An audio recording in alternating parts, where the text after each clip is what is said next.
दोस्तों, भारत की आजादी की लड़ाई में जहां एक ओर चंद्रशेखर आजाद, भगत सिंह, बिस्मिल जैसे क्रांतिकारी अपने प्राणों की बाजी लगा रहे थे, वहीं दूसरी ओर सत्ता के गलियारों में एक अलग खेल चल रहा था।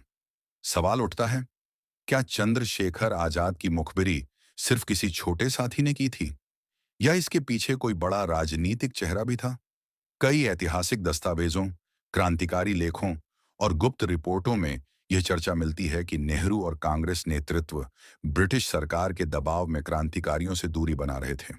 यहां तक कि जब आजाद इलाहाबाद में छिपे थे, तो ब्रिटिश खुफिया तंत्र को उनकी लोकेशन का संकेत कांग्रेस खेमे से ही मिला था।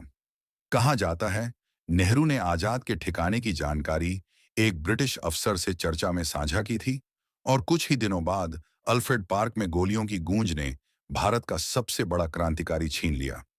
चंद्रशेखर आजाद के भतीजे पंडित सुजीत आजाद कई वर्षों से यह दावा कर रहे हैं कि उनके चाचा की मुखबिरी, जासूसी, तत्कालीन कांग्रेस नेता जवाहरलाल नेहरू ने ब्रिटिश पुलिस को की थी। मुख्य आरोप सुजीत आजाद का आरोप है कि 27 फरवरी 1931 को अल्फ्रेड पार्क में आजाद की उपस्थिति के बारे में नेहरू के अलावा किसी अन्य बाहरी व्यक्ति को जानकारी नहीं थी। पृष्ठभूमि: आजाद अल्फ्रेड पार्क, इलाहाबाद में शहीद होने से ठीक पहले भगत सिंह, सुखदेव और राजगुरु की सजा कम करवाने के संबंध में बात करने के लिए नेहरू से आनंद भवन, नेहरू का निवास, में गुप्त रूप से मिले थे। नेहरू ने इस मामले में आनाकानी की, जिसके बाद आजाद नाराज होकर पार्क चले गए। सुजीत आजाद का दावा है कि नेहरू ने ही इस मुलाकात के तुरंत बाद ब्रिटिश अधिकारियों को उनकी लोकेशन की सूचना दी। मांग: उन्होंने कई बार नेहरू को मिले, भारत रत्न को वापस लेने और इन आरोपों की जांच के लिए एक आयोग, कपूर आयोग की तरह गठित करने की मांग की है। आजाद की मुखबिरी, सूचना देने के संबंध में ऐतिहासिक और क्रांतिकारी साहित्य में कई नाम सामने आए हैं, लेकिन वीरभद्र तिवारी का नाम सबसे अधिक चर्चा में रहा है। वीरभद्र तिवारी। पहचान: वीरभद्र तिवारी आजाद के संगठन Hindustan socialist Republican army (HSRA) की सेंट्रल कमेटी का सदस्य था।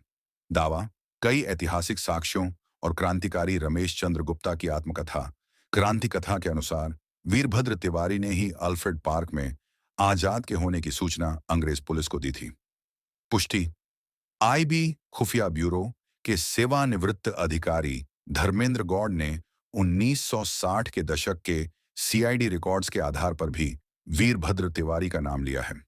सोचिए दोस्तों, जो आजादी के लिए सब कुछ त्याग चुका था, क्या उसकी मौत सिर्फ एक मुखबिर की नहीं, बल्कि राजनीतिक धोखे की साजिश थी? उद्घोष पूछता है, क्या नेहरू वास्तव में आजाद के लिए साथी थे, या सत्ता लोलुप राजनीति के प्रतीक? इतिहास इस सवाल से आज भी मुंह मोड़ रहा है, लेकिन सच्चाई जिंदा है, हर उस दिल में जो आजादी को अपनी रगों में महसूस करता है।